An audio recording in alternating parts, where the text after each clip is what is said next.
Hello everyone, welcome to judiciary textbook. मेरा नाम दीक्षा चौधरी है और आज के डीएलयूपी वीडियो में हम दो इंपॉर्टेंट बातें करने वाले हैं। एक तो केस लॉ की बात करेंगे जो प्रिवेंशन ऑफ करप्शन एक्ट से रिलेटेड है, और दूसरा जो हमारे new chief justice of India है जो रिसेंटली अपॉइंट हुए हैं, उनके बारे में कुछ इंपॉर्टेंट महत्वपूर्ण बातें जो हैं वो जानेंगे। इसके अलावा देखिए, ये डीएलयूपी वीडियोज़ अगर आप अपने व्हाट्सएप पे या फिर अपने मेल पे रोज़ टाइमली मैनर में रिसीव करना चाहते हैं तो इसी वीडियो के नीचे डिस्क्रिप्शन बॉक्स में एक लिंक दिया गया है, गूगल फॉर्म दिया गया है, उसको आप फिलअप कर सकते हैं। इसके अलावा देखिए, जो स्टूडेंट्स को अभी तक नहीं रिसीव हुआ है, ऑल्दो वो फॉर्म भर चुके हैं, उनको जो है बहुत जल्दी रिसीव हो जाएगा। मैं जो है टीम से कम्युनिकेट कर चुकी हूँ। ठीक है, सो यहाँ पे देखिए क्या एनालिसिस है। सुप्रीम कोर्ट का रीसेंट रूलिंग है that is regard to the prevention of corruption act. एक बार केस का नाम देख लेते हैं, state of Karnataka versus Shri Chanka Keshav HD and others. ठीक है, तो यहाँ पे बोला गया है कि बेसिकली अगर आप प्रिवेंटिव डिटेंशन एक्ट के अंदर किसी का भी कंप्लेन दर्ज कर रहे हैं तो उसके लिए जरूरी नहीं है कि प्रिलिमिनरी इंक्वायरी जो है वो कंडक्ट हुई हो। प्रीलिमिनरी इंक्वायरी को कंडक्ट करना is not a mandatory requirement if अगर एक कंप्लेन जो है वो प्रिवेंशन ऑफ करप्शन एक्ट के 1988 के तहत जो है दर्ज होनी है।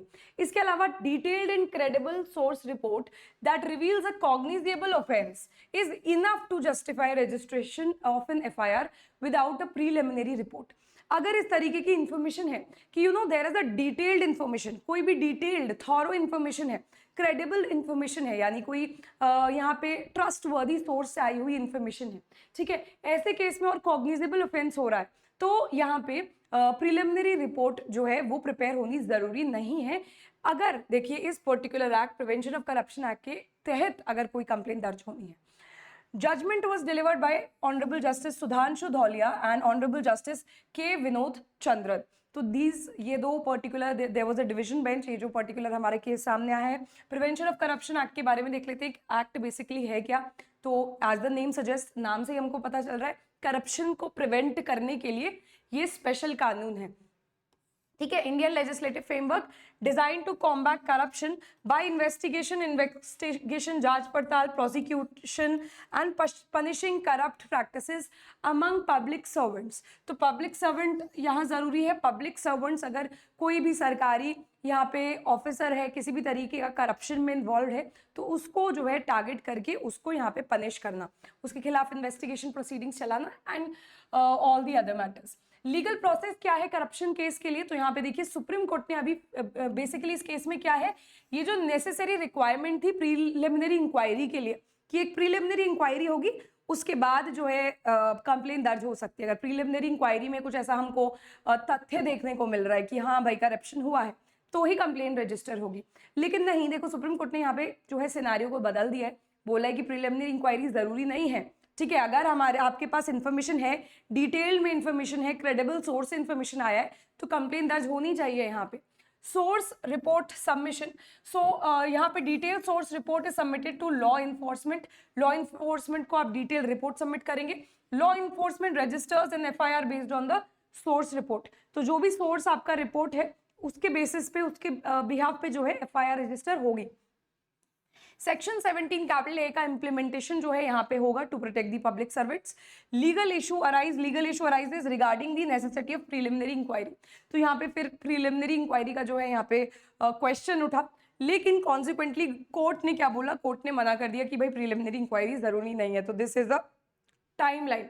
ठीक है, अब देखो किस तरीके से हम बैलेंस बना सकते हैं प्रोसीजरल जस्टिस में विद इफेक्टिव लॉ इन्फोर्समेंट। ठीक है, प्रोसीजरल जस्टिस एक हाथ पे और दूसरे हाथ पे लॉ इन्फोर्समेंट, इन दोनों में हम बैलेंस किस तरीके से बना सकते हैं।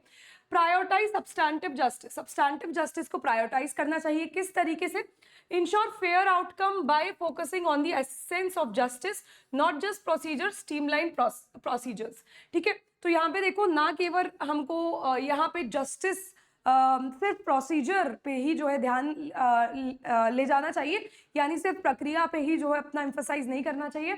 जस्टिस रिसीव, जस्टिस अटेन करने पे भी न्याय का जो है यहाँ पे पालन किया जाए, उस पर भी ध्यान रखना चाहिए। उसके बाद स्ट्रीमलाइन प्रोसीजर्स, इसके बाद मेंटेन प्रोपोर्शनैलिटी। ठीक है, इस तरीके से जो है हम अगर बैलेंस कर लेंगे दोनों इंटरेस्ट तो यहाँ पे माना जा सकता है एक बढ़िया आउटकम निकल के आएगा।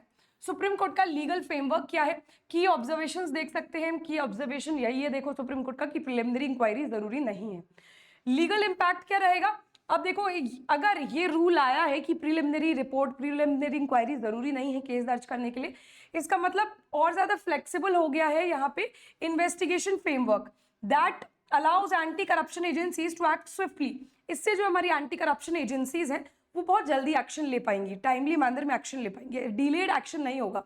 Doctrinal ramifications reinforces the legal doctrine that doctrinal redactates should not hinder effective law enforcement, especially in cases involving public servant। तो किसी भी तरीके से देखिए कानून जो है बिल्कुल किसी भी तरीके से पब्लिक सर्वेंट के खिलाफ अगर कोई एक्शन होना है, उसने कुछ गलत किया है, तो कानून उसको नहीं रोकेगा, कानून हिंड्रेंस नहीं बन सकता। ठीक है, this is what they are trying to tell you. Preliminary inquiry का क्या प्रोसेस है करप्शन केसेस में, तो देखो पहले एलिगेशन अराइज होती है, ठीक है, उसके बाद प्रीलिमिनरी इंक्वायरी इनिशिएट करी जाती है कि भाई ये अफसर है, इसके खिलाफ जो है यहाँ पे एलिगेशंस बन रहे। फिर क्या होगा, फिर प्रीलिमिनरी इंक्वायरी शुरू कराई जाएगी। ऑलराइट, इसके बाद assess prima facie case, prima facie case को असेस किया जाएगा कि on the face of it कोई मामला बन रहा है या नहीं बन रहा। ठीक है, इसके बाद जूरिस्प्रूडेंशियल डिबेट होगी उस पर, और कोर्ट का ऑब्जर्वेशन जो है यहाँ पे आएगा। डिटेल्ड फैक्चुअल बैकग्राउंड देख सकते हैं हम इस केस का, किस तरीके से केस जो है सुप्रीम कोर्ट के सामने आया है, तो डिटेल में अभी मैं आपको ये नहीं बताऊंगी। हम सीधा देखते हैं analysis of source information report, content and reliability. The source report is treated as prima facie evidence under section 154 of the CrPC. तो ये सोर्स रिपोर्ट जो है, जहां से इंफॉर्मेशन आया है, सोर्स क्या है इंफॉर्मेशन का, उसको हम क्या जो है यहाँ पे डीम करने वाले हैं, we will consider it as an evidence, हम उसको एक साक्ष्य की तरह कंसिडर करेंगे under section 154 of CrPC if it discloses sufficient material to establish a cognizable case. अगर उस रिपोर्ट में सफिशिएंट एलिगेशंस है, सफिशिएंट मटेरियल्स हैं, सफिशिएंट फैक्ट्स हैं, जिससे कि एलिगेशन कॉग्निजेबल ऑफेंस के जो है यहाँ पे एस्टैब्लिश करे जाए। लीगल इंप्लीकेशंस क्या है एक बार देख लेते हैं। Report must meet a threshold of detail, like example assets हो, उसमें क्या बेसिकली करप्शन हुआ है, किस वैल्यूएशन का है, period of service, public servant कब से सर्व कर रहा है, इनकम कंपैरिजन करी जाएगी to justify the immediate registration of the FIRs. तो ये बेसिकली फैक्ट्स हैं जो कंसिडर किए जाएंगे, जिससे कि एकदम इफेक्टिव मैनर में, टाइमली मैनर में जो है केस को रजिस्टर कराया जा सके। थ्योरेटिकल आर्ग्यूमेंट क्या हो सकता है, देखो if the material before the police officer is both detailed and substantively indicative of corruption, it can constitute for a formal preliminary inquiry। अगर पुलिस अफसर के सामने, पुलिस ऑफिसर के सामने sufficient detail, sufficient information है, तो वो as a report, as a preliminary inquiry consider करी जा सकती है। State of Karnataka versus Shri Channakeshava HD and others में आप देख सकते हैं हाईकोर्ट में किस तरीके से जो है मामला पहुंचा। हाईकोर्ट ने क्वॉश किया FIR solely because no preliminary inquiry was made. तो हाईकोर्ट ने जो है ये बोला, केस को क्वॉश कर दिया कि देखो प्रीलिमिनरी इंक्वायरी नहीं हुआ है तो हम केस को क्वॉश कर रहे हैं, क्योंकि आपने प्रोसीजर जो है वो फॉलो नहीं किया। लेकिन जैसे सुप्रीम कोर्ट में मामला आया, सुप्रीम कोर्ट ने हाई कोर्ट के डिसीजन को ओवररूल कर दिया, और कोर्ट की क्या रीजनिंग रही है वो भी हमने देख लिया है कि देखो एक डिटेल्ड सोर्स अगर इन्फॉर्मेशन है, ऑथेंटिक इन्फॉर्मेशन है, ऑथेंटिक सोर्स से अगर इन्फॉर्मेशन आ रहा है तो प्रीलिमिनरी रिपोर्ट की जरूरत नहीं है। फोकस क्या है, अवेलेबिलिटी ऑन क्रेडिबल मटेरियल। बस फोकस हमारा सुप्रीम कोर्ट की जजमेंट का यही है कि देखो जो मटेरियल है वो क्रेडिबल होना चाहिए, जिस पे आप जो है रिलाई कर रहे हैं। Final judgement appeal allowed, high courts order quash, और सुप्रीम कोर्ट ने एम्फसाइज किया no mandatory preliminary report is required here. Second point देख लेते हैं हम, justice BR Gavai, honourable CJI BR Gavai is sworn as the 52nd chief justice of India. तो अब देखो जस्टिस नहीं, honourable justice, honourable chief justice of India लगेगा इनके नाम के आगे, honourable chief justice of India BR गवाई। अब देखो एग्जाम के लिए ज्यादातर यही पूछा जाता है कौन से नंबर वाले हैं, ये नंबर टर्म याद रखना, 52nd है, 52nd CJI है। ठीक है, तो यहाँ पे जस्टिस गवाई, इनके प्रीडेसेसर कौन है, जस्टिस खन्ना है, पोजीशन 52nd है, retired chief justice of India. Term कब शुरू हो रहा है इनका, कल से शुरू हुआ है, यानी May 14 से शुरू हुआ है, और यहाँ पे बिफोर May 13 2025 इनका इनके प्रीडेसेसर का जो है यहाँ पे शुरू हुआ था। एंड टर्म कब होगा इनका? टर्म जो है नवंबर 23 तक चलने वाला है, इसी साल तक। की फोकस क्या रहेगा? Promoting inclusivity and accessibility. Significance क्या है भाई? ये पहले Buddhist chief justice of India है, he is the first Buddhist chief justice of India and second Dalit CJI. ठीक है, तो this is an important information, examination perspective से बहुत ज्यादा इंपॉर्टेंट है। तो that is it for today. रोज आप जो है इन डीएलयूपी वीडियोस को टाइमली मैनर में फॉलो करिए, क्योंकि आपके एग्जाम के लिए लॉन्ग रन में आपके लिए ये वीडियोस बहुत ज्यादा बेनिफिशियल होने वाली है। Thank you everyone.